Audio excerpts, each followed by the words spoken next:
le deuxième titre mondial empoché par l'équipe de France, Didier Deschamps n'a pas manqué de répondre à ses principaux détracteurs qu'il avait ciblés en amont de la compétition.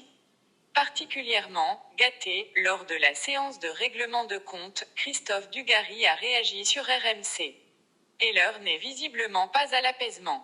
Round 3. Christophe Dugarry et Didier Deschamps ne s'apprécient pas du tout et ils ne s'en cachent plus. J'ai bientôt 50 ans et je ne fais plus semblant. Je vois avec grand plaisir la majorité des joueurs. Si on devait se voir avec Dugas, ça ne serait même pas bonjour, bonsoir. Chacun sa route, chacun son chemin.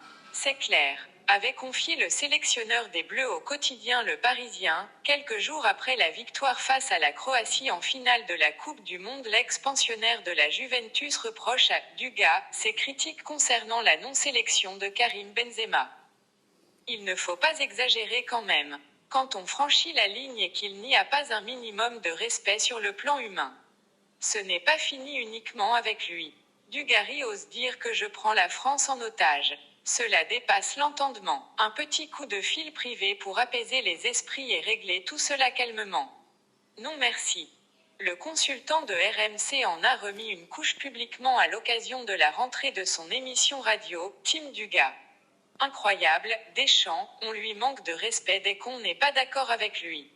Au final, il a bien fait de ne pas prendre Benzema, puisqu'ils ont gagné la Coupe du Monde, mais moi je pense que quand on a 50 ans, on appelle un attaquant qui a gagné 4 fois la Ligue des Champions.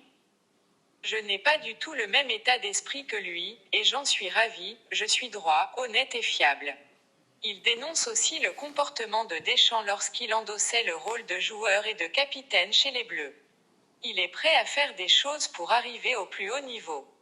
Qu'il ne veuille pas me dire bonjour, ça ne changera pas ma vie, et ça ne changera pas la sienne. J'ai d'ailleurs vu un reportage sur lui, NDLR, complément d'enquête.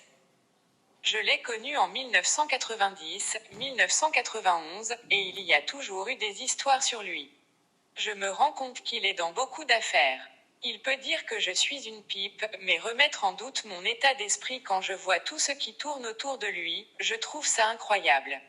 Et puis il ne connaît pas mon état d'esprit, il a passé plus de temps dans les bureaux des coachs, des présidents et des journalistes qu'avec ses coéquipiers.